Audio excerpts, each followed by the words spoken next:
I should call you up, invest a dime, and you say you belong to me, and ease my mind.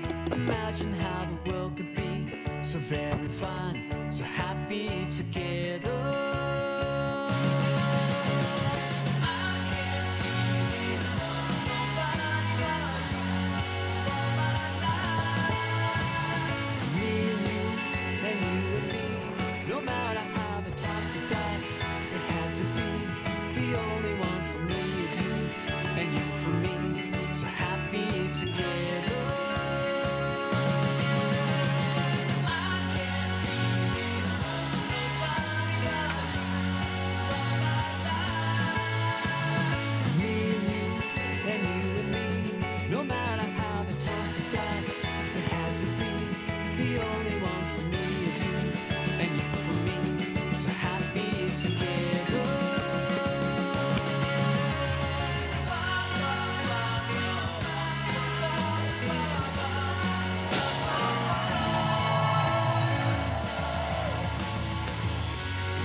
Hi, I'm a hacker, and your office may have great cybersecurity, but without strong cybersecurity for your cloud network, it's like taking candy from a baby. Go on, Carla, you know you want to. Oh, that's not good. Without the best security, bad things happen, even in the cloud. Checkpoint. Welcome to the future.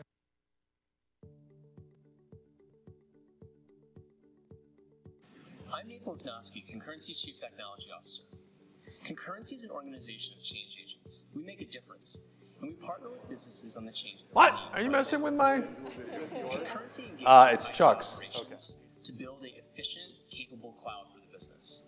It also partners with the business in disruptive change to bring about new revenue and to bring about operational savings. We partner with businesses like Brunswick Corporation on a connected boat platform and migrating them to the cloud.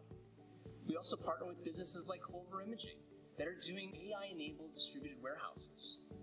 We partner with businesses like Duff & Phelps that need to engage their customers with modern app platforms. And also engage customers like Rockwell Automation that are doing secure modern workplaces. Concurrency partners with organizations that need change agents and have change agents. We're here to help bring about change that drives new revenue and operational savings in your business. Let's work with each other today.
Nutanix AOS is the industry's most advanced, hyper-converged infrastructure software, combining storage, networking, compute, and virtualization into one solution.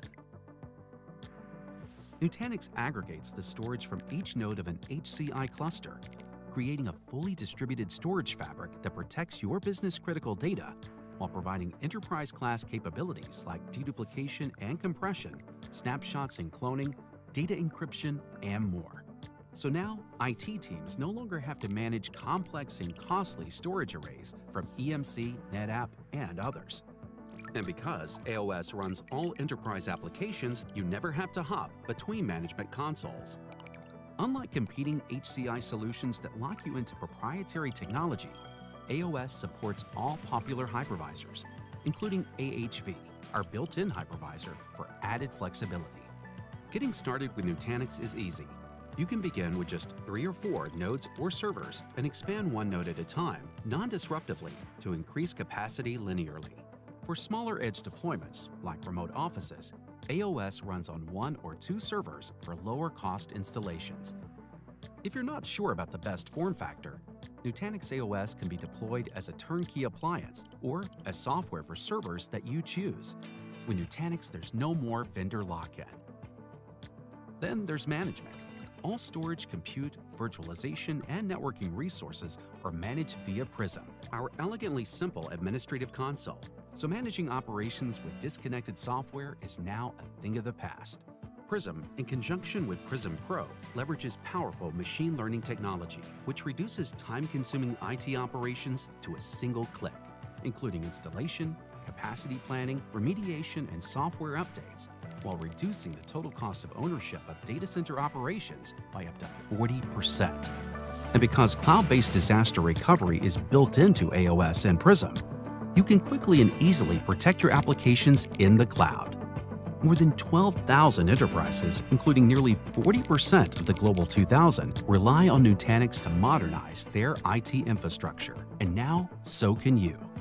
See how modernized infrastructure can help you solve your customer problems, accelerate your hybrid cloud journey, and reach your business outcomes. Get in touch and evaluate Nutanix AOS today. And that is the entire super secret product roadmap. Okay? Remember, not a word to anyone. This is some really good intel. that's not good. Without the best security, bad things Check. happen. Checkpoint. Welcome to the All right, future of folks, cybersecurity. everybody could start filling in the seats. We're going to get going here in about 5 minutes, and we have to be prompt on time because we do have folks online as well. So we'll be pretty strict on the agenda.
up, invest a dime, and you say you belong to me. And ease my mind, imagine how the world could be so very fine, so happy together.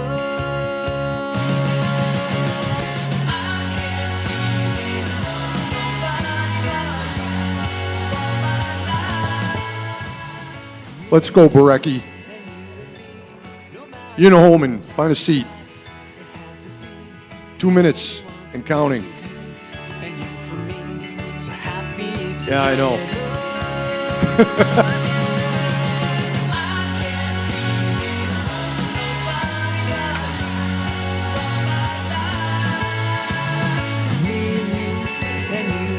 Hey, Troy, can you run out in the hall and just yell at people that we're going to get going here? Please?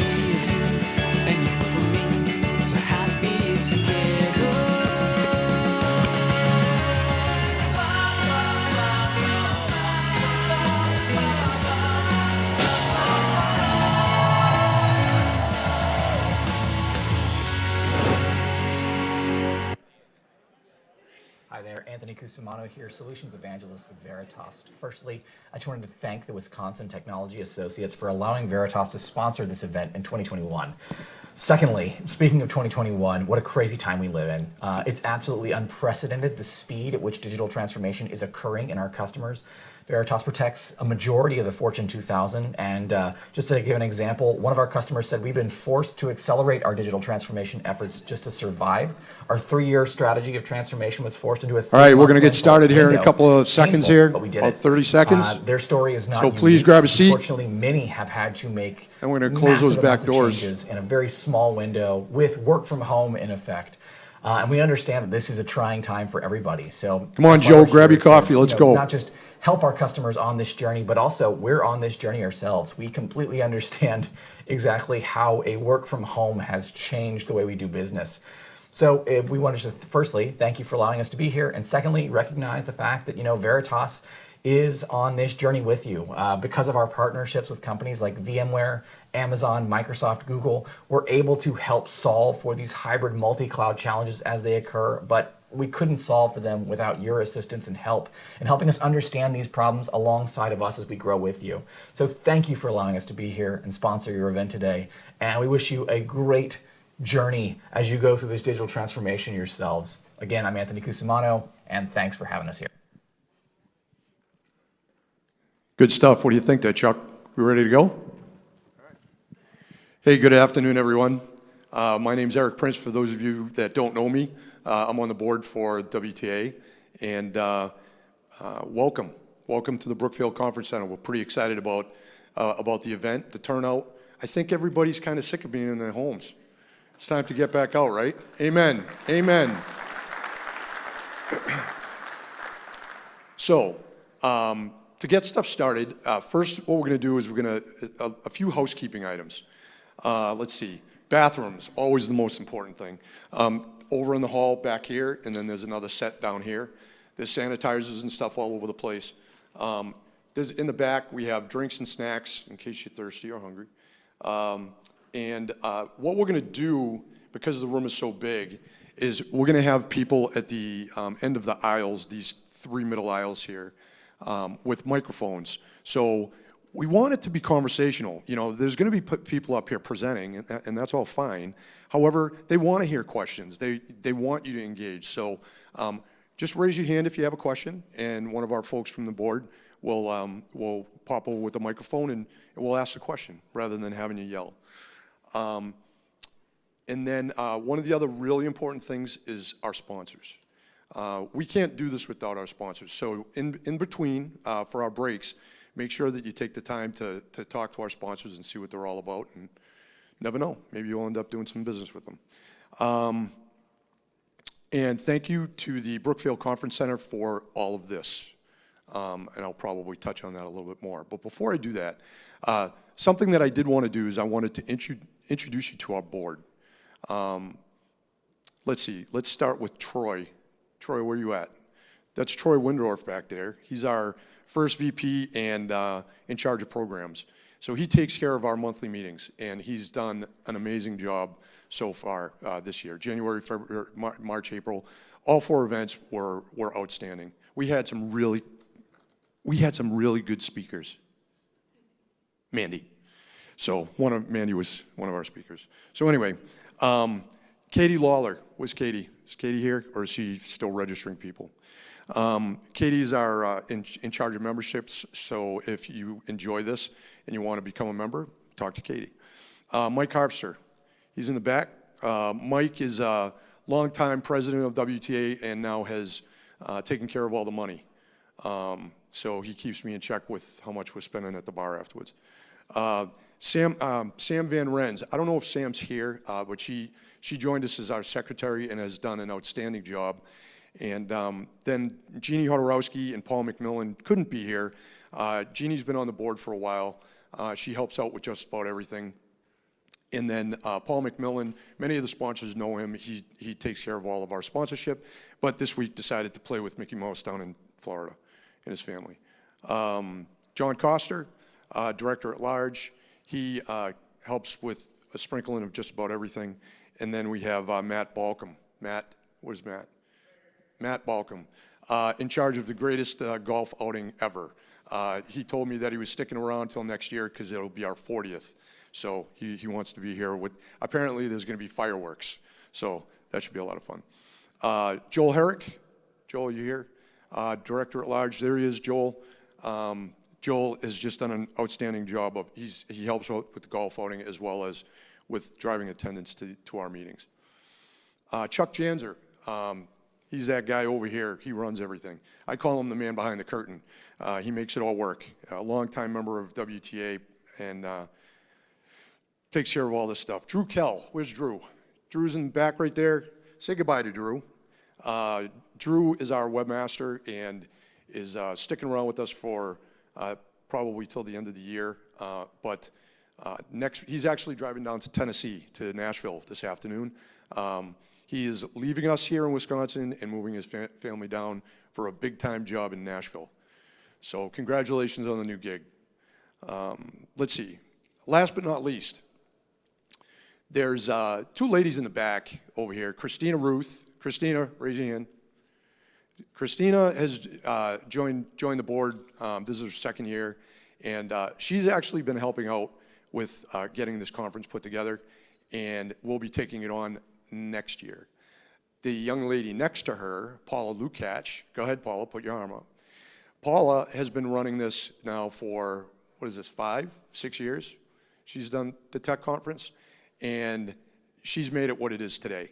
And I thank you from the bottom of my heart. You have done an outstanding job putting this together every year, and Christina, you have big shoes to fill. So, but that's my board, and to you two especially, thank you very much. So that's the WTA board.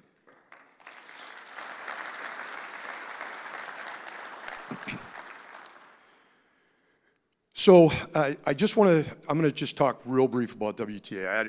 There are certain people here that this may be your first WTA event. WTA has been around since 1973. We were formed as a group for telecommunications, and of course that all changed. It is a long story that goes along with it. I'm more than happy to share it, later on when we're outside. I won't go into it now.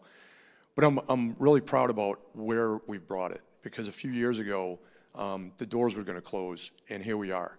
And we were going gangbusters until COVID hit. And we actually were doing so well, we were opening a chapter in Madison. And we made the decision on March 17th, that fateful St. Patty's Day over a beer, that on the 18th and 19th, our Madison and Milwaukee shows were going to go virtual. And that was the beginning of COVID.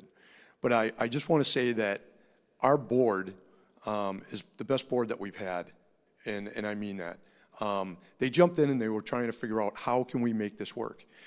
Paula actually knew Heather Ferger here at the Brookfield Conference Center, and we came over and we checked out the facility because we wanted to do everything that was safe, right? We wanted everybody to be comfortable. People at that time were starting to get antsy, right? It's still summer, they want to get out.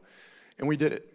And we've been doing in-person events ever since, and we're getting back at it. As a matter of fact, in August, we're going to be back we're going to start up in Madison again, and WTA is going gangbusters. So I'm pretty happy about what our board has done, what this organization stands for, and what we're doing.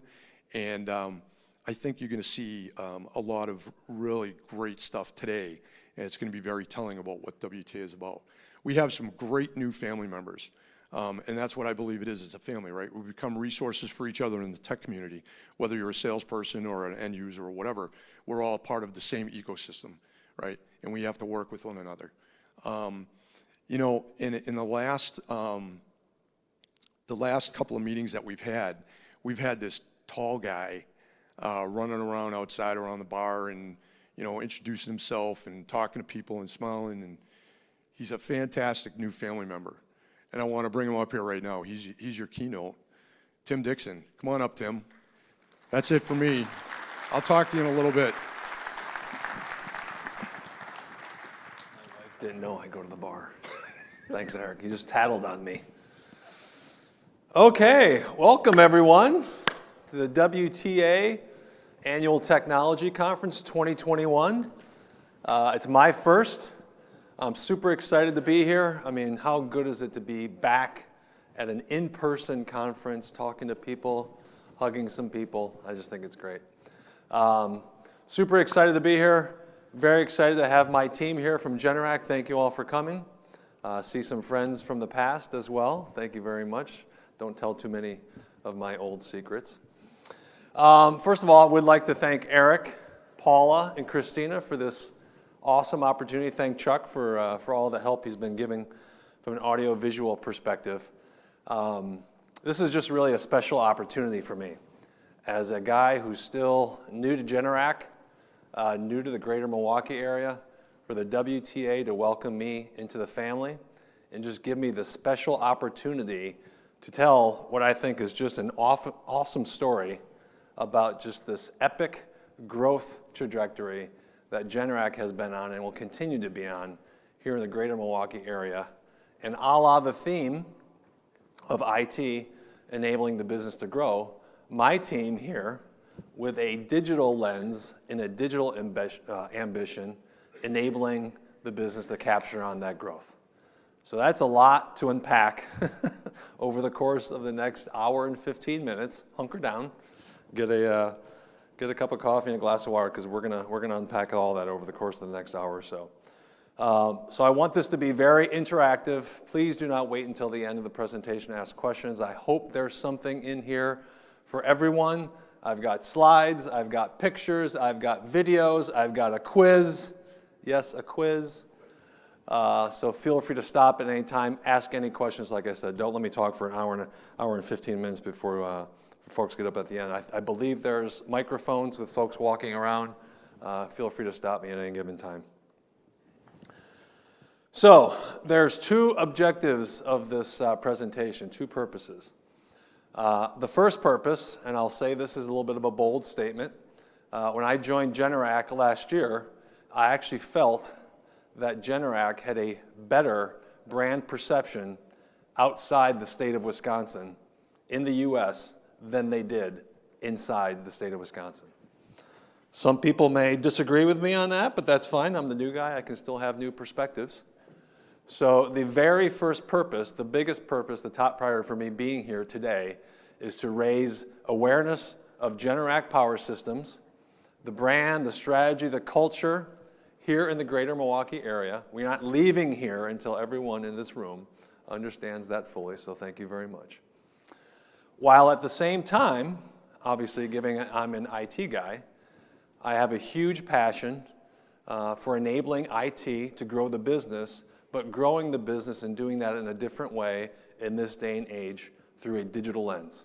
So you hear me talk a lot about digital and data and upskilling, and that's the second part of this presentation. So two parts, so hopefully that resonates with everyone here in the room. Given I'm going to be up here for an hour and 15 minutes, I feel it's appropriate for you to learn a little bit about me. So I'll make some introductions to y'all, tell a little bit about my background, pretty interesting. And a fun little story about why I chose Generac and Milwaukee. Some people have seen this, so don't ruin the surprise. True story. Then we'll jump right into the 62-year history of this awesome company here in the greater Milwaukee area. We'll run you through the whole hometown success story. Like I said, I want everybody leaving here with a great perspective of the Generac brand. We've been around for a while. We've been known as a power engine generator, gas, diesel company, and we are shifting to become an energy technology provider. We're moving into the clean energy business, renewables and things of that nature, and IT, yes, IT is powering that digital future and that vision for the company to achieve the growth in that new space. We'll talk about that. Something I love to talk about, which is building a brand new digital and data culture in the company. I didn't feel that existed to the fullest extent that I think we've been able to do up until this point. Digital and data obviously is big as a part of enabling this transformation. And this also parallels into a topic that I'll also share, which is building a digital and data competency here in the state of Wisconsin. I feel that's an area that if we really want to grow and make Milwaukee into a tech town, we have to dig deep and get a little bit more in terms of an expertise in that area. And then last but not least, some of the tools, frameworks, approaches, methodologies that I've used over the years to assess and upskill my team from a digital and data perspective. I'll share with you some of those secrets, and if you're interested in sharing best practice, happy to share that with you as well. And then just a feel-good part at the end, Generac and Milwaukee, a perfect match to power the future. We'll talk about the Summerfest announcement, and for anyone who asks a question, you get a free pass to the Generac Power Stage down at Summerfest, huh? Now, who wouldn't want to take me up on that offer? Okay, sound good? Sound like a plan? All right, let's get into it. All right, who is Tim Dickson? You'll see throughout the course of this presentation, I love pictures. I love pictures. So Tim Dickson is a huge Green Bay Packer, Milwaukee Bucks, and Milwaukee Brewer fan. I hail from the great city of La Crosse, Wisconsin. Who's been to La Crosse, Wisconsin? God's country. Holy cow, jeez. God's country, right?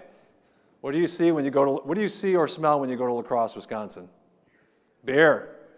G. Heilemann Brewing Company. Who recognizes that picture in the middle of the world's largest six-pack? In Milwaukee, Wisconsin, a few people do. I have the proud heritage. My grandfather was one of the first who actually helped paint that six-pack. So very proud of La Crosse and very, very part of the heritage. I'm from La Crosse. I grew up in La Crosse, but I just haven't lived there in 30 years. I've been a lot of different places, and we'll talk about that in just a bit. So this is a little bit in terms of coming home for me, quite frankly. In addition to being a big Brewers, Packers, and Bucks fan, I'm a family man. I've got a wife and two girls, teenagers, 2 teenage daughters. For anybody who has teenage daughters, interesting time. We love going to games. We went to the Bucks game Saturday night. We've been to many Brewers games. We go up to Lambeau. I love going up to Lambeau Field. I think the best thing in all of the Packers have to offer is this thing called Packers Family Night in August. Who's been up to Packers Family Night? It is awesome. You get to go on the field. There's my daughter there on the 50-yard line doing cartwheels. We have a brick in Lambeau Field. Yes, we've bought a brick in Lambeau Field. You can see down here at the bottom right, my daughter's a picture with our brick. It says the Dicksons, Go Pack Go. Every time we go up there, we get a picture. I've taken tours of the stadium, taken tours of the Packer Hall of Fame. There's me in the press box, where you typically see, Matt LaFleur or Aaron Rodgers taking questions after the game. There's a picture of us with Bango down at the Bucks game. My 1-year-old puppy has the name Bailey Lambeau Dickson, so we've incorporated Lambeau as his middle name. And you'll see here, not only do I incorporate the Bucks into our vernacular, my daughters are huge Bucks fans as well, and I coach my girls probably for the last 6 years in basketball. They're the Milwaukee Bucks, and we won the championship last year, 8th grade. I also have a friend in the upper right-hand side of that slide, as you can see. Does anybody recognize that person with the Ultimate Fighter t-shirt? I have not talked to him this summer, so I do not have any new information, but something tells me there's a lot weighing on his mind, but I think it'll all work out in the end for the better. Okay, so that's who I'm all about. Here's my background.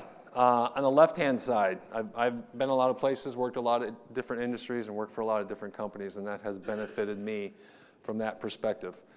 Early in my career, I claimed to have worked for the Big Four, HP, IBM, Dell and Motorola, software, professional services, consulting, software development, telecom, high tech.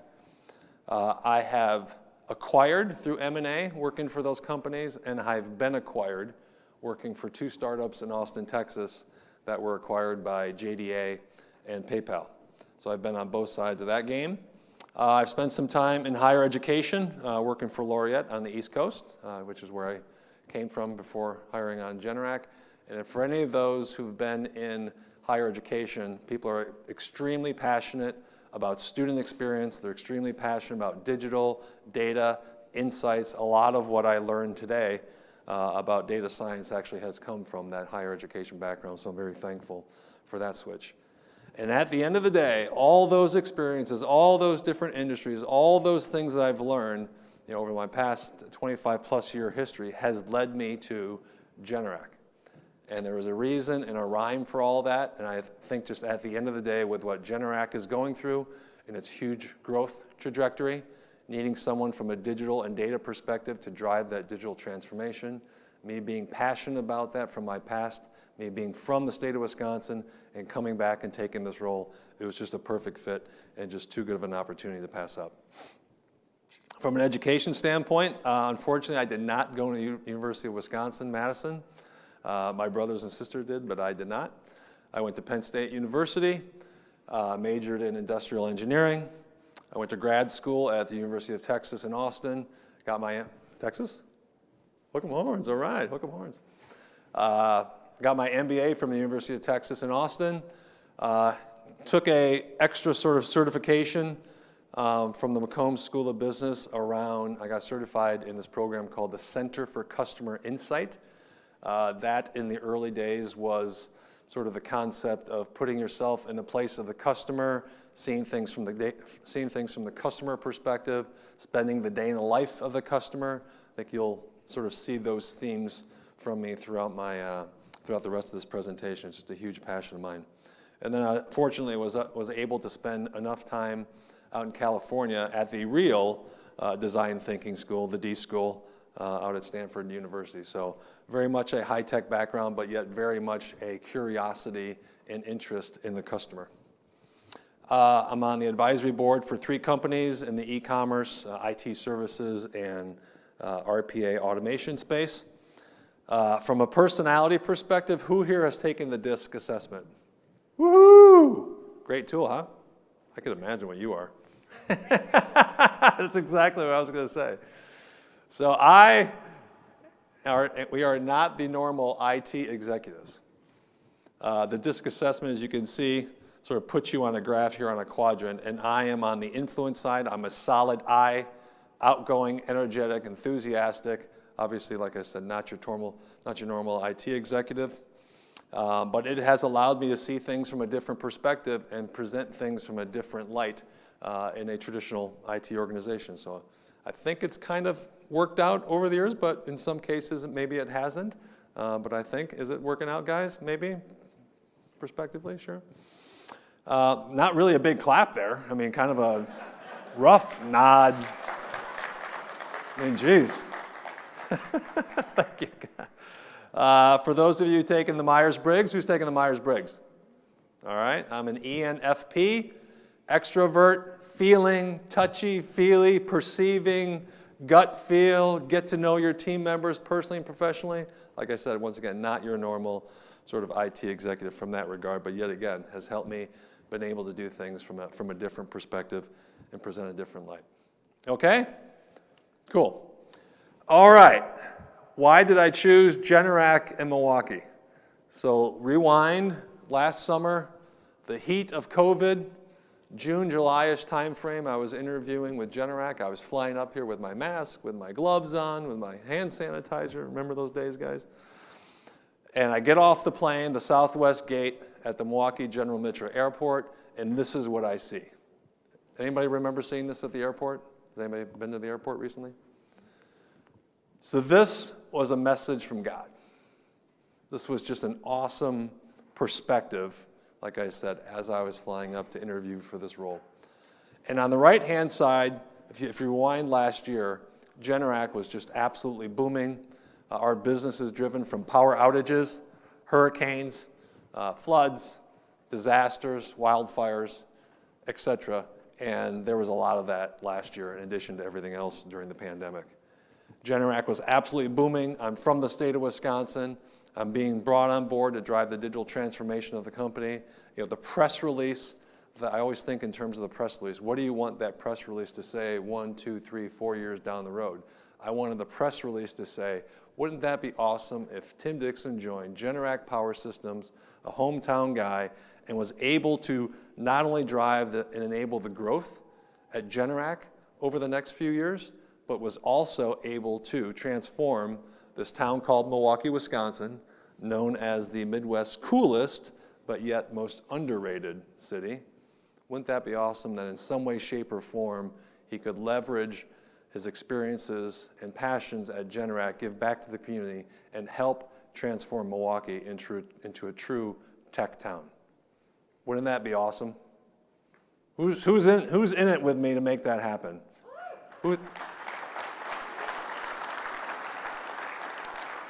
So I have to say to Eric, platforms like this really give a great opportunity to make this happen. We want upskilled individuals in Milwaukee. We want to grow the tech presence in Milwaukee. We're all trying to transform our companies. We're all chasing after the same talent. There's not enough of it, guys, I'm telling you. There's not enough of it. And so part of my mission, part of my passion here is to give back to the community what I'm being asked to do here at Generac, and do that by hopefully helping to make Milwaukee a tech town. Okay, enough about me. Let's talk about Generac. Another passion of mine is giving back to the Milwaukee community, and this is obviously something that Generac feels very strongly in as well. Once again, a lot of pictures here. Our biggest community service event at Generac really kind of shows its true flavor in, throws its weight in, puts its full force in, is this thing called Light the Night. Who participates in Light the Night here? A few folks? Awesome, isn't it? So obviously it benefits the Leukemia and Lymphoma Society, and Generac has driven over $1.25 million of fundraising funds through this event, and has been the top fundraiser for the last 8 years as part of this event, and still happened last year in COVID. So extremely proud of that. I got to participate in that for the first time last year.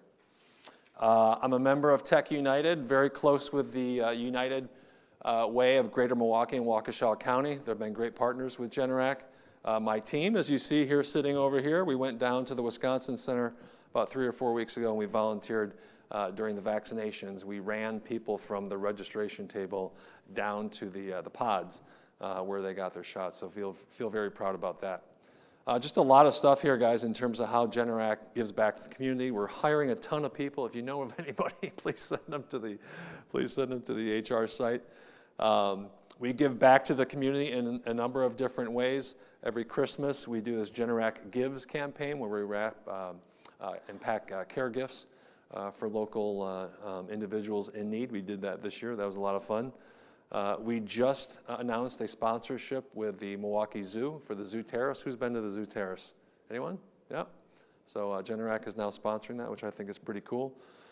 We give lots of Christmas gifts in times of the holidays. Generac donates engines to Badger High School. We have high school kids that come out to the plants that get certified in various different technology expertises. We have STEM volunteers. We give to GPS. We celebrate Earth Day. We just do a ton of stuff in the community. I'm the local executive for Generac, responsible for NCWIT. Dialed into that session last week. Extremely proud of what that stands for, given I have daughters myself. And there's one thing I'm super excited about. Generac last summer, in a time of COVID, had 54 summer interns from the greater Milwaukee area. We were back in the office this time last summer. We had 54 interns in the office last summer during a pandemic. This year we have over 60 summer interns from the greater Milwaukee area, so certainly giving back to the community in that regard. So this is a big part of what Generac does. This just so happens to be a big part of what I like to do as well. Generac's a fun place to work. Who likes the Packers here? All right. Who would love to wear Packer swag to work?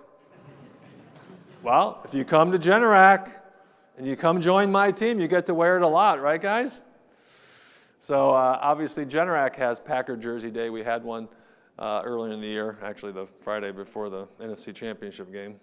But I've been there since August, and we've had 6 Packer-themed days since I've been at Generac. Now, if you love the Packers, what a great reason to join Generac.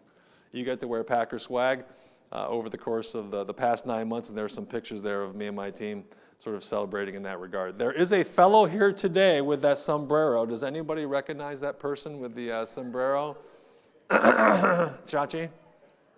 Who wants Chachi to stand up and be acknowledged for the sombrero?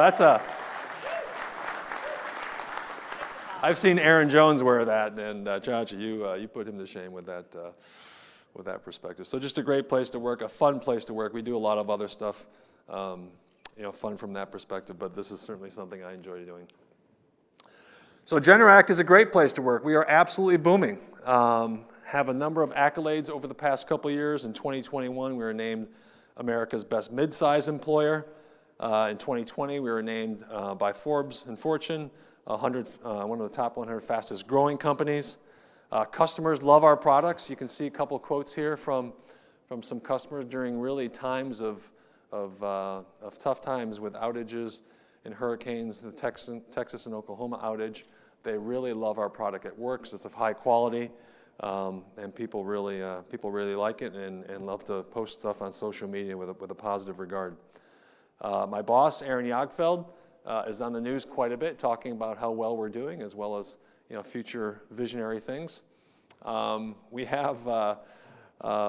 We love swag at Generac, and there's a couple pictures there of folks wearing swag. I think I have a Generac piece of clothing for every day of the week for about 3 weeks. So you join as a new hire, you join as an intern, you participate in events, you're automatically getting Generac swag.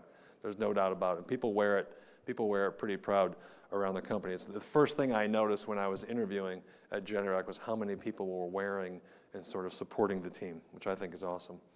The senior leadership team on the bottom left-hand side, the afternoon before Christmas Eve, we hand out a turkey to every single employee as they exit the building. I think that's something that's pretty cool.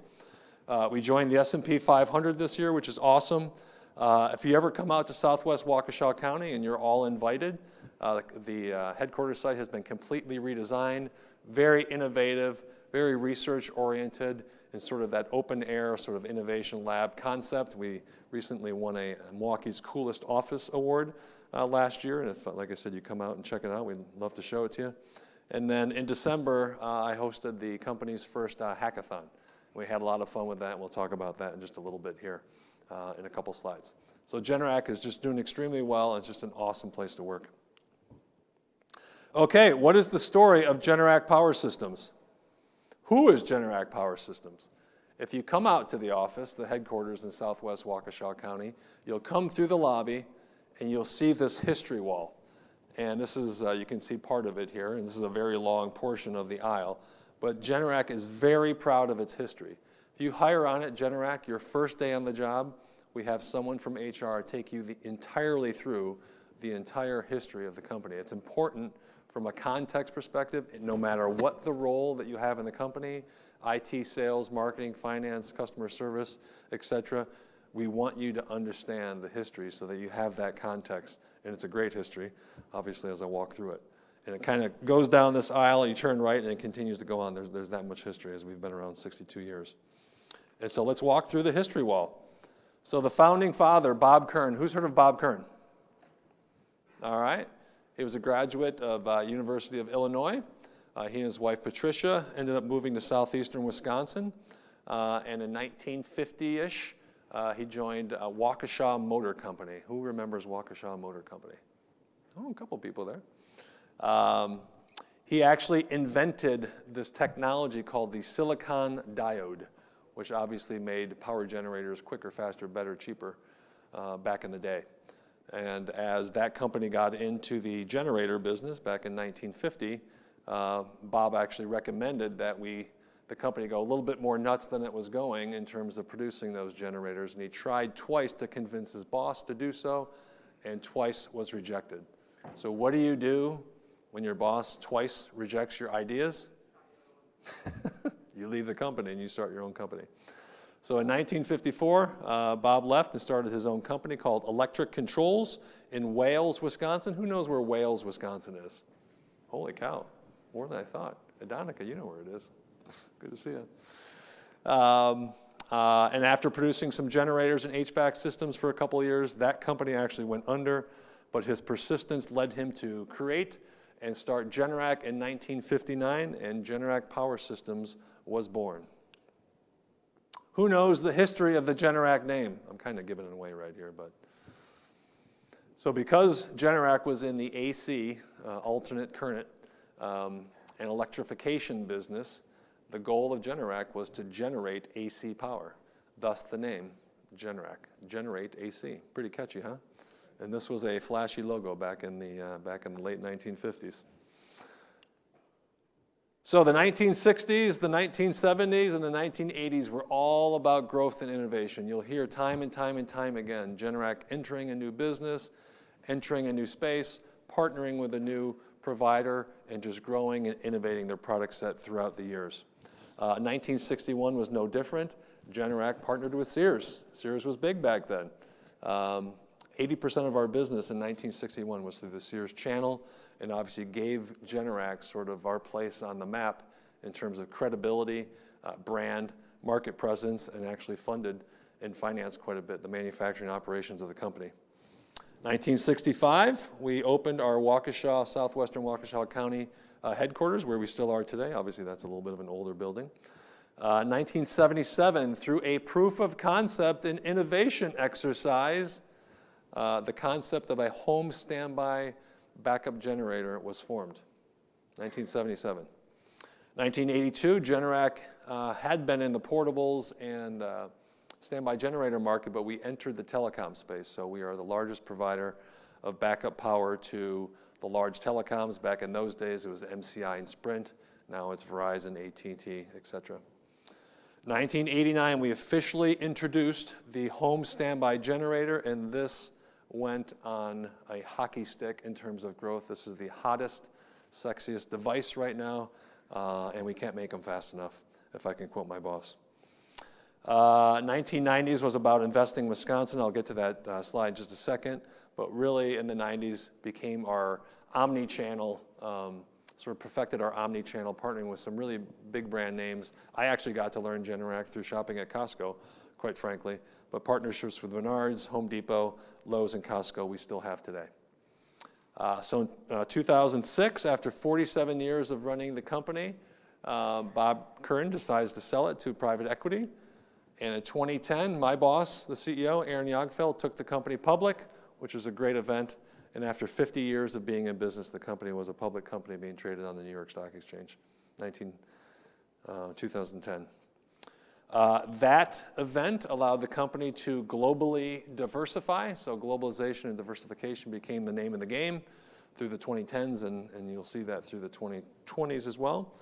We expanded into Latin America with a few acquisitions. We built this beautiful plant down in Mexico City. That's a gorgeous plant.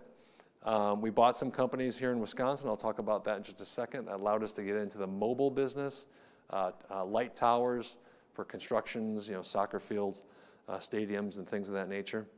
And then in 2012, we completely revamped with an innovation and sort of research theme, the plant in Waukesha to what it is today, which is, like I said, a pretty cool office building. It is our world headquarters. 2019 really got into this theme and new strategy of, okay, we've been a 60-year-old power generation backup company. What do we want to do next? And we entered into the clean energy business with a few acquisitions that obviously we'll talk about here today that are really driving the digital transformation for the company. So we've entered the clean energy business. We are in the business of now renewables and batteries and solar and wind, and that is obviously a big part of the strategy going forward. In 2020, we bought a pretty interesting company called Enbala. It is changing the game from how now Generac can work with the utilities, and we've created a brand new strategy around the company called Grid 2.0. And one of the biggest announcements in 2021 is our 8-year partnership with Summerfest, which I am super excited about. The day when we're all downtown, outside, listening to a band with a beer. Who cannot wait for that? So like I said, anybody who asks the question, you can be my guest at the Generac Power Stage in September. Sound good? Cool? So the theme really, as I wrap up the story about Generac, the theme really has been that Wisconsin has been the foundation for Generac, not only through their growth and innovation years, but also through their global expansion. If we had not grown in the state of Wisconsin, specifically in the greater Milwaukee area, if we had not bought 2 companies in Berlin and Oshkosh, if we did not invest in Waukesha, the Jefferson Hub, our Eagle manufacturing facility, our Whitewater manufacturing facility, our Berlin and Oshkosh plant, through the Magnum and Balfour acquisitions, the big stuff, the big generators. If we had not done all those things in the 60s and 70s and 80s and 90s, we would not have been able to be the company that we are today, which is in 150 countries around the globe. This state of Wisconsin provided the foundation for Generac to grow, and that is why the senior leadership team, particularly my boss, Aaron, wants to give back to the state and give back to the community and raise the awareness of Generac in the eyes of Wisconsinites. So Generac at a glance, and I hate even sharing these numbers. These numbers are so old, and they're the end of 2020. We have already blown away all of these numbers. And I say that from a positive perspective because, like I said before, Wisconsin is allowing that to happen. So net sales at the end of 2020, about $2.5 billion, about 7,000 employees. We're in over 150 countries. We have well over 500 engineers. I talked about the omni-channel distribution, tons of free cash flow, great EBITDA. 2/3 of our business is that residential home standby business, so it still is the cash cow for Generac, make no doubt about it. But it has allowed us to invest and diversify into these other product areas. We mentioned the commercial and industrial space up in Berlin and Oshkosh, and then the other is really kind of the growing business in this clean energy and renewables area. Your first question. You get a free pass to the Generac Power Stage. Let's hear it from Mike, guys. All right. So you talked about you can't build them fast enough. You talked about you want to get into R&D, but you're carrying a lot of cash. How do you guys decide what to do with your cash? Very carefully. So I would, that's a difficult question to answer here in front of an audience, but what I would say is that I think we're pretty good with the foundation that we've enabled, and I'm sure most of the investment will go into the areas of growth as we enter into these new markets and industries. And that's about as much as I can share in that regard. It's the cash cow business, so that business will continue to run, the engine for the company. Investments will continue to be made there. We're the market share leader. We have over 80% market share in backup generation. But obviously, as we look to diversify and grow into new areas, you're going to see a lot of investments in that space. Okay? Nice softball, Mike. Appreciate that. That's awesome. Okay, how is a 62-year-old power engine, backup power, gas diesel company evolving into an energy technology company? This is how we're doing it. Generac just reported a phenomenal quarter a couple of weeks ago. Last year, they made a couple of clean energy acquisitions we got to talk about. Think storage technology that makes solar power a lot more viable. And those storage systems are now selling like hotcakes. Mr. Yakov, welcome to Mad Money. Thanks, Jim. Well, I have to tell you, there are some mega trends out there. Right. And you and I are both aware of them. And you are playing into almost all the big mega trends we talk about. I'll give you the floor to talk about. Yeah, so we see a number of things. First of all, the energy markets, right? So this traditional utility model, when the power comes from a power plant, goes hundreds of miles to your house. You pay for that. We have a utility company that's it's a monopoly, basically, right? You don't have any choice. We have American Electric Power. Right. You don't have a choice in who the provider is. You don't have a choice in what you pay for the power that you receive. You can maybe control some of the demand side of that, but that model is going to change dramatically over the next 10 years. And that's a $4 trillion industry. And that's going to change in a big way. And we think that decentralized power generation, so rooftop solar, storage, maybe even using a gas generator like some of our legacy products to generate power, and then store that power, and then consume that power and use that power when and where you need it. Let's say you're in California and you have a problem like PG&E has created, right? Right. So the power goes out and you have a solar system, but you don't have storage. Your lights are out. You might think, but I have solar. Right. Sun's out. Why don't I have any power? But that's a one-way trip.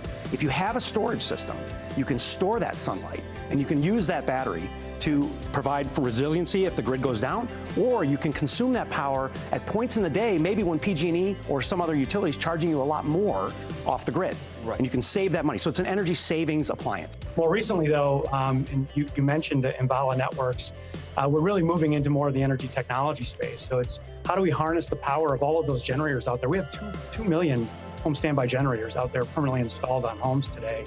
And could those generators be called on? You know, there's a lot of those in Texas. Could they be called on to help augment what's going on in the grid when you have these supply-demand imbalances? And that's really what the Enbala platform is all about. It's software that helps grid operators, that helps the utilities manage and better balance that supply and demand. Well, so what Enbala does is you'd have your solar system already in place, or maybe you buy one of our generators, or maybe you have one of our storage systems, our power cell energy storage devices. And what Enbala does is it's a software platform. So it's really a software as a service, it's cloud-based. And what Enbala does is it enrolls those assets, those they call them DERs, distributed energy resources, into their platform. And that platform then can aggregate those disparate assets into a virtual power plant configuration. And that virtual power plant can be then used by the local utility or the grid operator.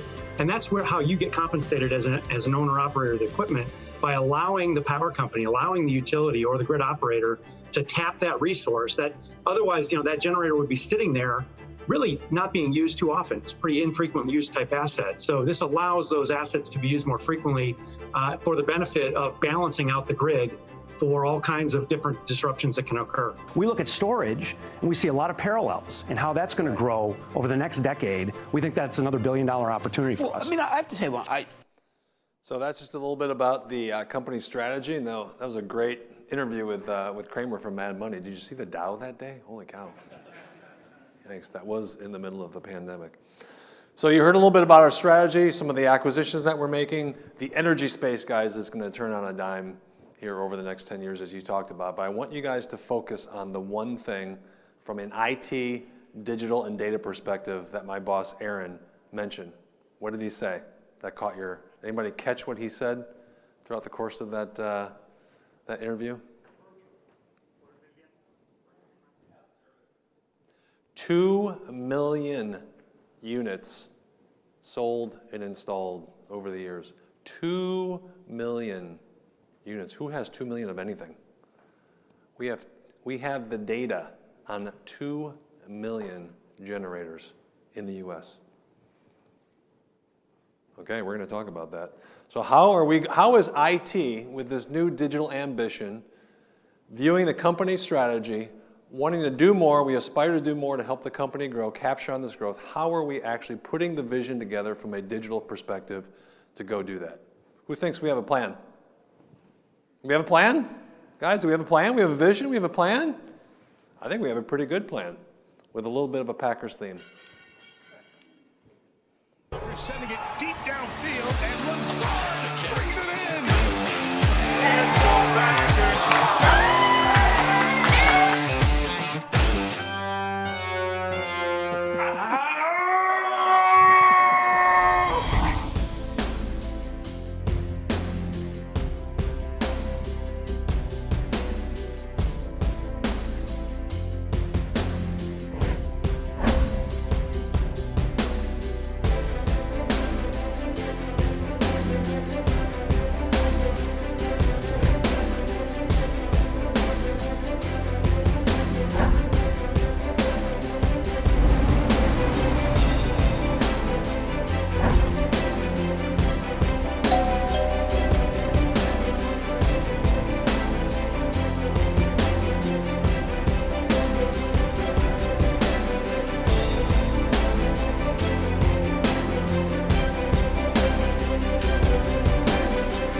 rarely happens, by the way.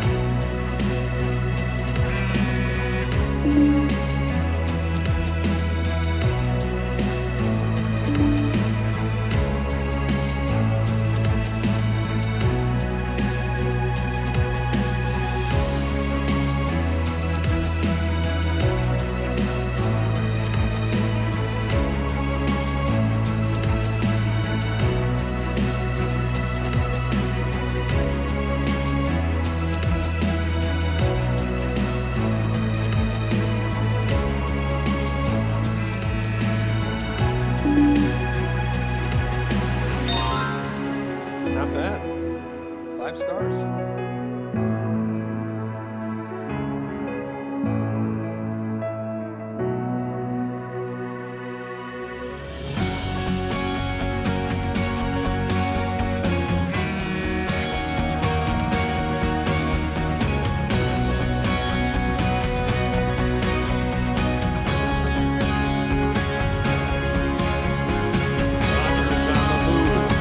End zone for Adams. He's got it. Touchdown, Packers. Standing still and hauling it in.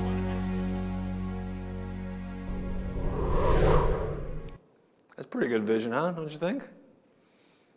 Who thinks that's a pretty good vision? Awesome. All right.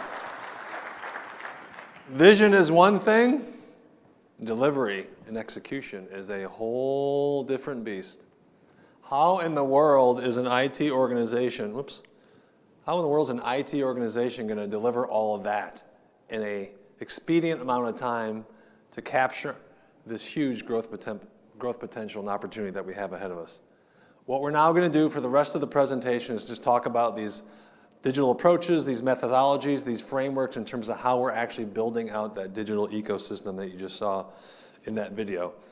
Here's some of the newer digital components that we've enabled since the team and I have joined each other here. We've got a brand new dealer acquisition app. We've got new lead generation tools. You saw those in the videos. You also saw the person filling out and sizing and quoting and giving a proposal to a dealer who actually visits a consumer's home and does an in-home consultation, gives them a sizing, a quote. They can pay for that generator right on the spot. I mentioned those 2 million backup generators, those home standby units that are emitting a ton of data through IoT sensors built on our product.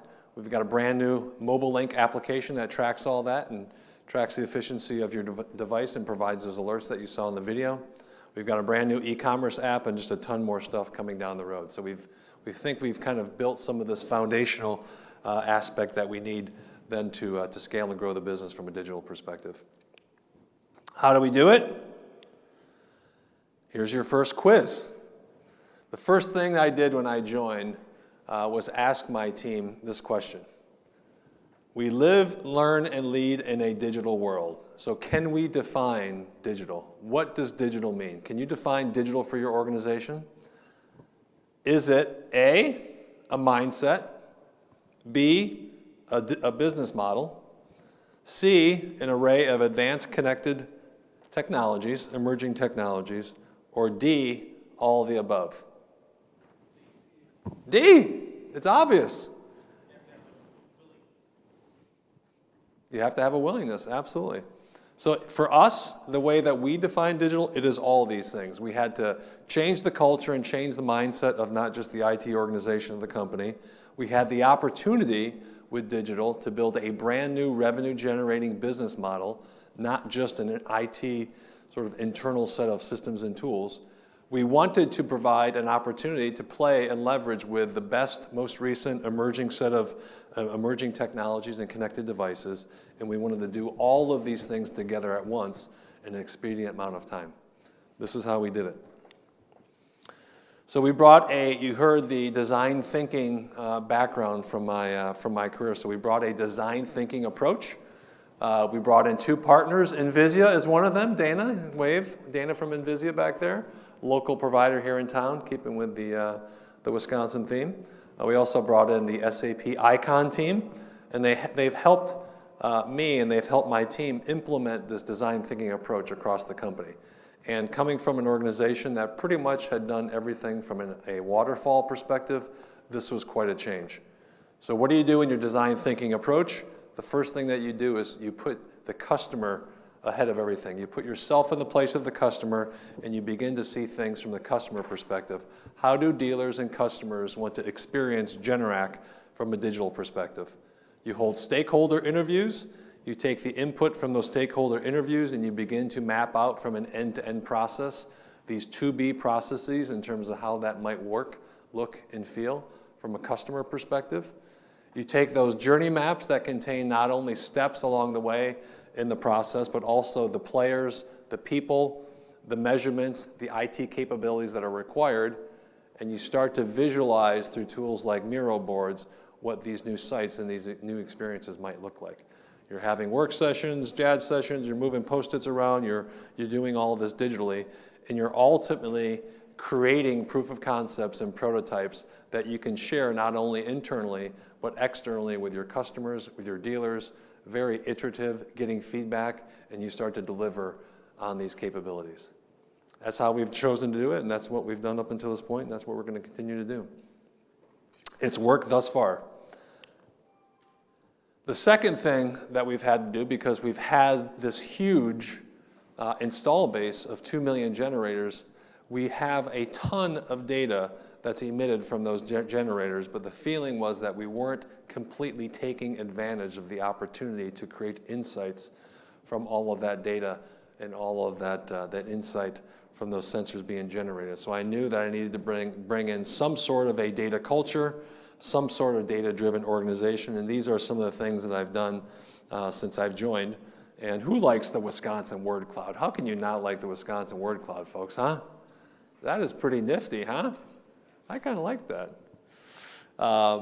So one of the things that we've done in terms of bringing in a data culture is something that I refer to as building a data literacy.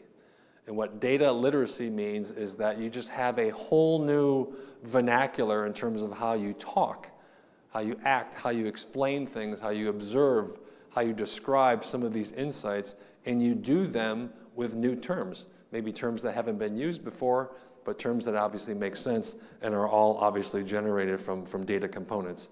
Analytics, AI, Azure, IoT, scores, adoption, sensors, et cetera, et cetera. We have a whole new vernacular now that we've inserted not just into the IT culture, but into the business culture as a result of this powerful asset that we have, all of this data being emitted from our devices that it's just too good of an opportunity not to take up on. Yes? What is it? I don't think so. It's in there somewhere. It's in there somewhere. It's in there. I've seen it. Good point, though. Did she put you up to that? No, that's a very good point. Security obviously is top of mind. And as I have a slide here coming up where we talk about our enterprise data platform, the person sitting right here next to you is enabling as a part of the organization, and a big part of rolling that out are the security access and controls as a part of accessing this powerful data set. So good point. You get a pass to the Generac Power Stage as well. But guys, the Wisconsin word cloud, come on. I mean, geez, I thought this was pretty cool. Huh? Who likes that? All right, give me some credit. Ayush, that's to you, Ayush. Okay, what's the next part of this digital and data vernacular? You need a platform. You absolutely need a platform if you're going to do this type of thing at scale as we are talking about. So I highly recommend this book. Somebody gave it to me 2 years ago. It's called The Platform Revolution. By far the best sort of technology book that I've ever read, and I still refer to it today, and I've given it to my team members to read, and they've taken a look at it as well. And there's amongst other things in the book, they talk about how a number of different companies have taken advantage of a huge opportunity in an industry that didn't have any sort of incumbent, and they walked right in and created a data platform that now has taken over those prospective industries. Companies like Airbnb, Facebook, et cetera, obviously are mentioned in the book. And the one quote that I brought out of that book that still resonates with me today is the one down below. New digital business models will ultimately lend themselves to a platform approach. If you are looking to generate a new business model, a new revenue generating business model with a new set of technology serving a new process, a new business unit, a new industry, guys, at the end of the day, it's ultimately going to lend itself in some sort of new platform. And so a shift in paradigm to this platform approach we felt was very much needed. And I'll just explain real quickly here with this graph what I believe is just a basic foundation of how you should view a platform. A platform is a value of unit. A platform is something that you would like to get as many producers as possible on the left-hand side, in this particular case, producing data, emitting data, and sending that into one consistent place, one single repository, so that for the benefit of your consumers or your customers, whether that is internal or external, they can benefit from that one platform and consume and access that data in the way that they feel best for the value of their role. It's a very simple example, and obviously everyone knows LinkedIn. LinkedIn is a perfect example of a platform approach, a platform revolution in terms of how they, how they view jobs, professionals filling out their resume online and their profile, and obviously recruiters feeding off that information and taking advantage of that data set. So this has just been just transformational for me in my thinking, and obviously I think my team has thought very similarly in that regard as well. So a platform approach and a platform revolution. And this is one way in which we actually implemented this platform approach. Like many CIOs who join a brand new company, there is data all over the place. Generac has bought 15 companies over the years. I had the luxury of actually inheriting the IT data team, a team of one. Anandi, you want to raise your hand? And she was responsible for the company's data.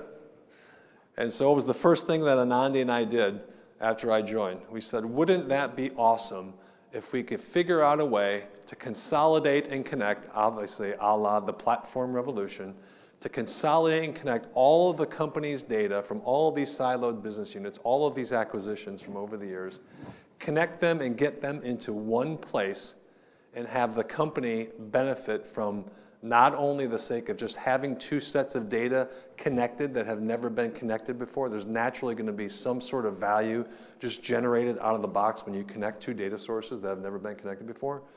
But also what an awesome set of data that we would have then to introduce the concept of AI and machine learning to the company and have on the left-hand side what I refer to as automated insights or auto ML, which is taking machine learning algorithms built out of the box, stealing them from other different industries, open source, et cetera, and just having that auto ML run on that data set all the time and just spit out real-time insights that benefit the enterprise.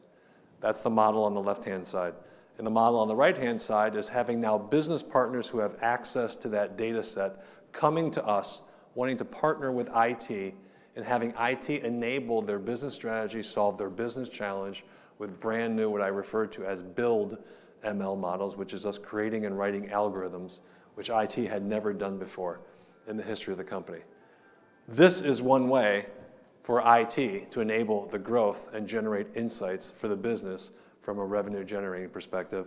And I'd like to give a shout out to Microsoft Azure. That's our new data platform. And obviously Brian Raymond is somewhere in here from Databricks. He's helped us enable that AI culture here at Generac, and he's also sponsoring the networking happy hour. So make sure you go up to Brian and thank him for that. So not a novel concept out there in industry. Others have done this before, but implementing not only this culture, this model, this framework at Generac has been a big part of what we've done. So kudos to the team from that regard.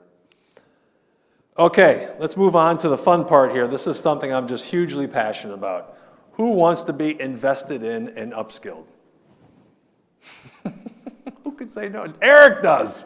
Oh my gosh, we could do some work with him, guys. We could do some work with him. So this is something that I've done at a number of my previous companies, a model I brought to Generac. So you've seen my passion around digital. You've seen my passion around data. I'm a coach and mentor outside of work. I'm a coach and mentor inside of work, and I have just built up these, what I refer to as artifacts of upskilling over the years. Lynn may even be able to say a few words about this. So I've got a definition of a digital leadership, I got a definition of a digital leadership profile, just based on what I've seen in my other roles.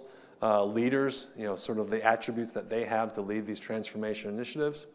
I've built a digital handbook with a consultant that's basically a 50-page document of use cases and best practice, when to apply this practice when, role-playing, if you will. I've built my own digital assessment survey, and I'm going to give you guys this survey here in just a bit. Who wants to take the digital assessment survey? Who wants to go through? Ooh, nice. Nice. We're going to take that in just a second.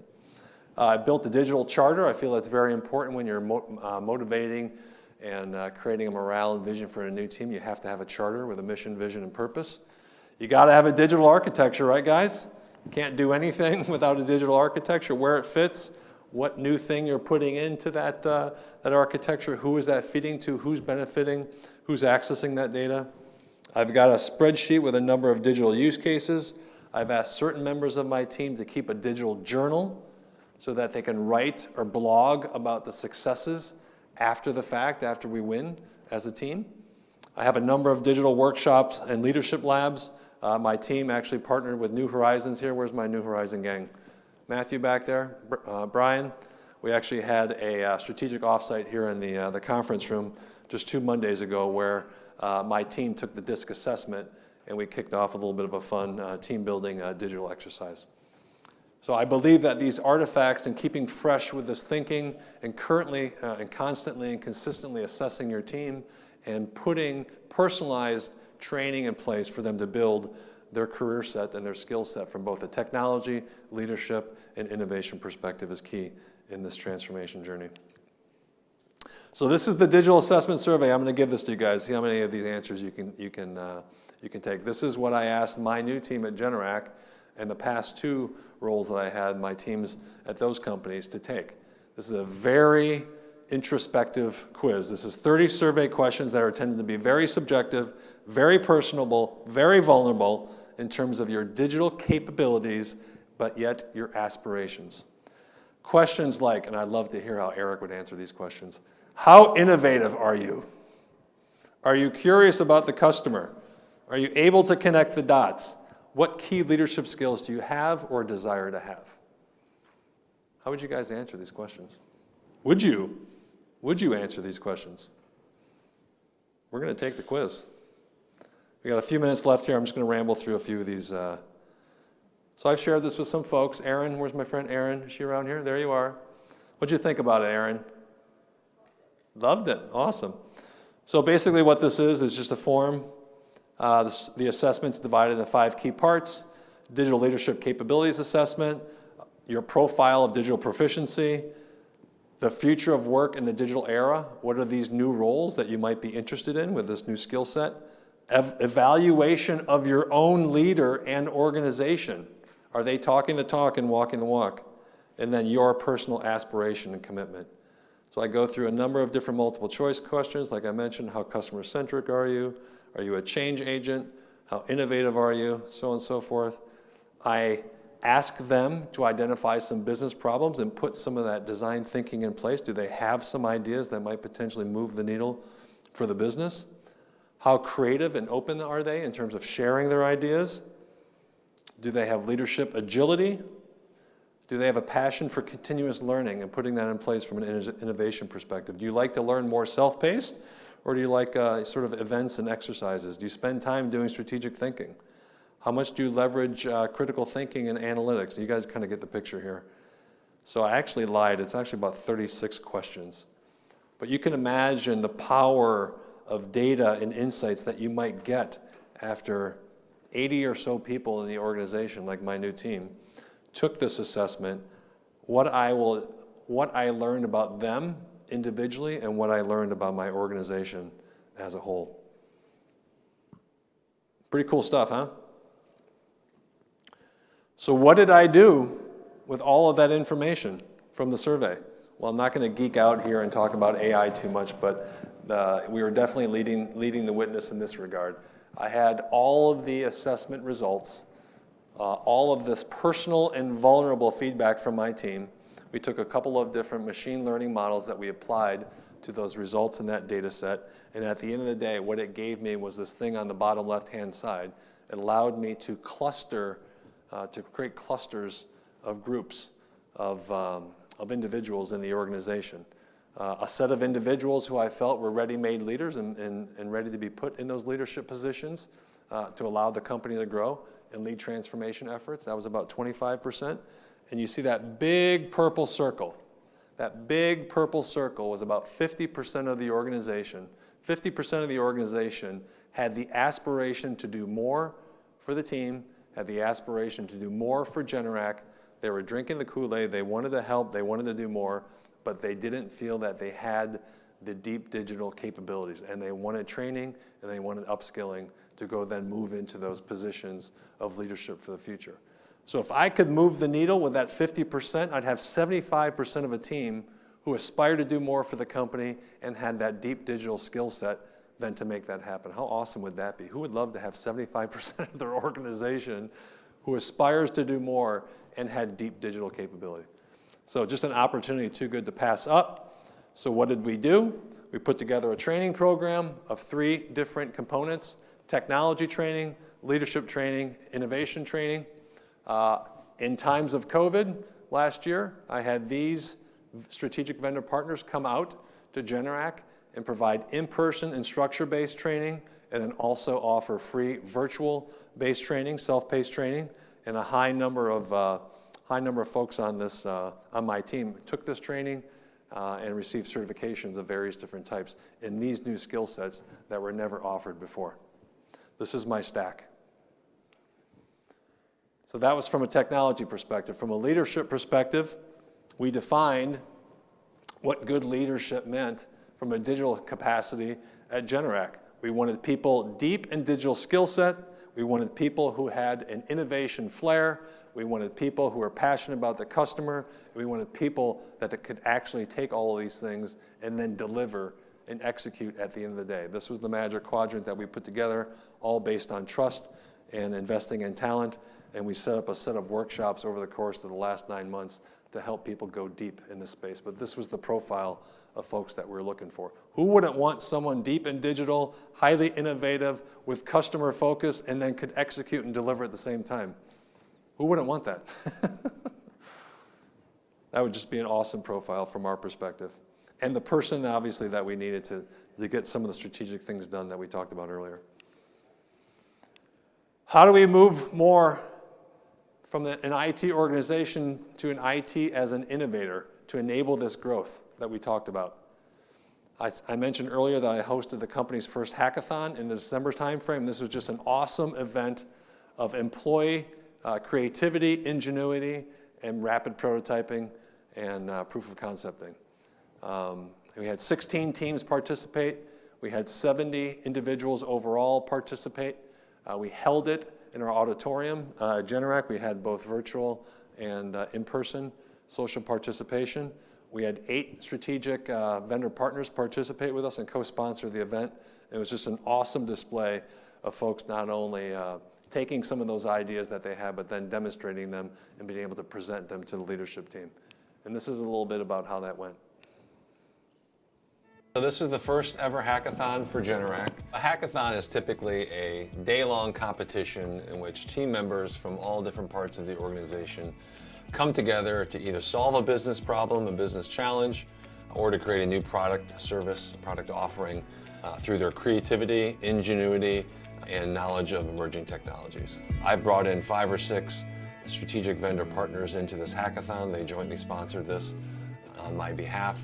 And in addition to providing food throughout the course of the 2 days, they've provided free training in the area of cloud, AI, machine learning, robotics process automation, open source technologies. And so the door has been wide opening for anyone participating in the hackathon and aspires to do more, to upskill themselves through the course of training over the past few weeks and put all of that training and new knowledge together in the course of this 24-hour day-long competition and create something really special.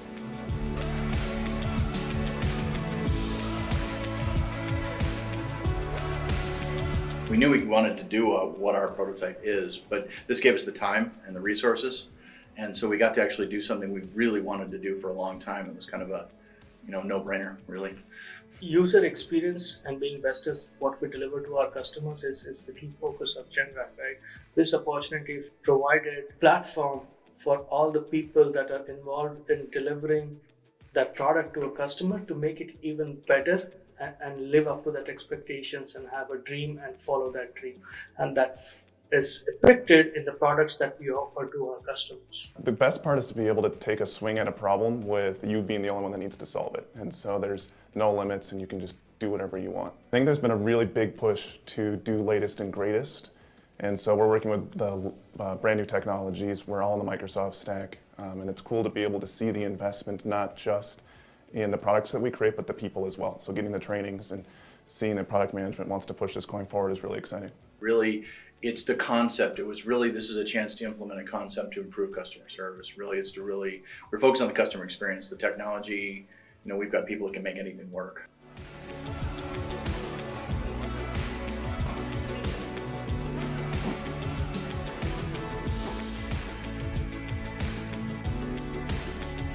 Entrepreneurial spirit, challenging the status quo, being a change agent, creative thinking, and the hackathon really kind of brings all those things together into one single event. And the unique thing about it is that it brings together team members from across the organization who may not have already had worked together within their business unit or within their organization. So it's a cross-functional event, really streamlined to bring out the best in the folks from a creative and entrepreneurial spirit perspective.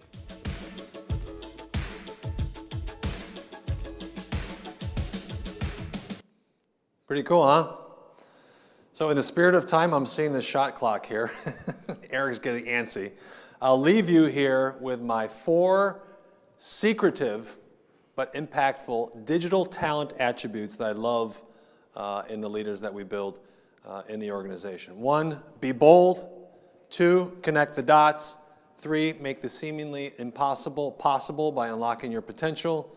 You're going to take a lot of shots. You need people that can drive impact and get that thing over the hump and cross the finish line. And at the end of the day, think big, start small, and scale fast. And if we're able to do all of that together, we can make Milwaukee a tech town and be able to have fun stuff like this. Well, Summerfest's newest stage is going to be electric. Summerfest announced a new long-term partnership. A new stage partnership was announced today for the world's largest music festival. Generac. Generac Power Systems. Enter the Generac Power Stage. And we understand that there's going to be some new features for that stage. Yeah, we're going to have state-of-the-art lighting, brand new video boards on both sides of the stage, a lot of upgrades to that area. We're just super excited to be there. We had discussions about Summerfest, about our community, about Generac as a company, the direction that Milwaukee World Festival and Summerfest was headed, and we continued those conversations for a couple of months, and a unique opportunity presented itself. Generac showed great vision, and they certainly have a long-term view of Summerfest. Well, it's an iconic festival. You look at the sponsorships that were down there and the companies that were always surrounding themselves with the festival, and we just wanted to be a part of that. We're trying to raise our profile here in the community. We really wanted to give back to our employees and to members of the community, and we hope to be, in some small part of the bringing normalcy back to the summertime here in Milwaukee.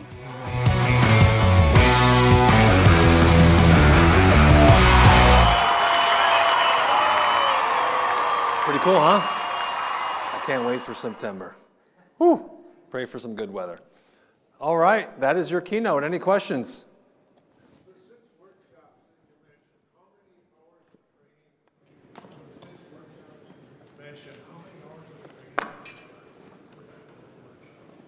I think they were anywhere from 2 to 3 hours apiece.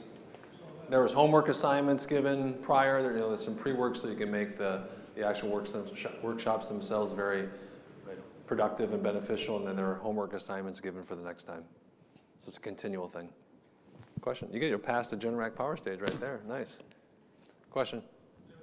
A few years. Do you see Generac being a big tech company selling enterprise-style software, or do you think you'll still position yourself as an engine and battery and generator company? So I'll answer that with some advice that I got from the board when I was joining. And they told me this very consistently. Tim, you're coming in from the outside. We want to leverage all of your experiences and expertise. Respect the past, respect the culture, respect what Generac has done, but provide a digital path for the future. And I think that's the trajectory that we're going on. No more passes to the Generac power stage? Lynn, right there. I used to work with Lynn at Motorola, by the way, guys. She knows all my secrets. Secrets, yes. So I think what I find interesting is that you really address the soft skills and the cultural differences.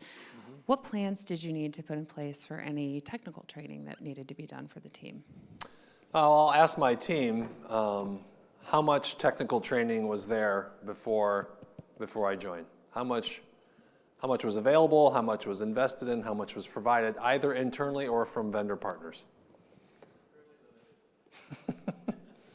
So it was easy for me. It was easy for me to come in, and some of these vendor partners I'd worked with in the past, and some of them were new. And in a time of COVID, I didn't have relationships like a lot of people who are CIOs who'd been here in Milwaukee for years, had been in the role for years. I was starting brand new and coming to a place, obviously, that I hadn't necessarily had those relationships and networks. So I reached out to a lot of vendor partners. They reached out to me. I gave them a very good value proposition. And for those that were interested in helping me do the things that I wanted to do at Generac and yet build a strategic partnership, those are the ones that I have offered in terms of training to the team. So some of those you remember from the Motorola days, and some of those are actually somewhat new. How are you ensuring that security is built in to your... He's the security guy. Who invited the security guys? Whoops, You know out of what? time. Yeah. How are you ensuring that it's built into your new technical journey? I mean, security is a top priority, and the security guy, the CISO, the cyber architects, they're involved as much in the beginning in these ideation sessions and the stakeholder interviews and the customer journey mappings as the business partners are as well. I have committed to my boss. He will not be on the front page of the Wall Street Journal for anything in that regard, and I have to keep my security guys very close to me. That's a big promise. Yeah, that is. Dustin. Question for you. When you did the segment pool analysis of your talent, was that based purely off the associates' answers to the survey, or was it a combination of associates and then like their manager's perception of the associate? Everyone. The whole organization. The whole organization. And I didn't split it up. I didn't split it up that way because obviously I wanted to look at the clusters or sort of the insights from a grouping perspective. And yeah, they were, from a data perspective, they were included in those sample sizes. So they participated in the upskilling and the training as well. I have a question. Where are we? Here. Oh. I'm just interested to see how your data organization looks like. A team of one. Anandi, raise your hand. Okay. No, she's 5x'd her team since I've been here, maybe 6x'd. So still small, 5 or 6 people, not big. But like I said, we had the vision, we had the framework, we had the approach, and like I said, we've partnered with local technology firms, software vendors like Databricks and Microsoft. If you pitch the vision and you get them to buy in on that, they are absolutely willing to partner with you on that mission and journey. So I cannot say that I and my team have done all of this myself, because we've not. All right, just one more question, and that one back there. Can I ask a question? No. With a raise of hands, who thinks Eric Prince is innovative?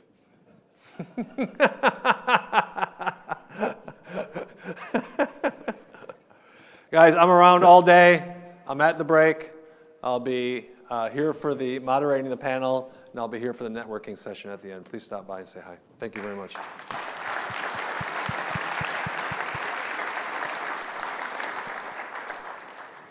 For all of you that raised your hand, I'm buying your drinks. The rest of you, Take a bite. Okay, just real quick. We only have about, let's call it 10 minutes. We were going to start at 2:30. We'll give it a couple of minutes because we went a little bit over. But we have Greg Levenhagen coming up from Core BTS, followed by Katie Herman and Dustin Chimick right after that, and then we'll have a half-hour break before the leadership panel. That's it. Go. Be back here at 2:34.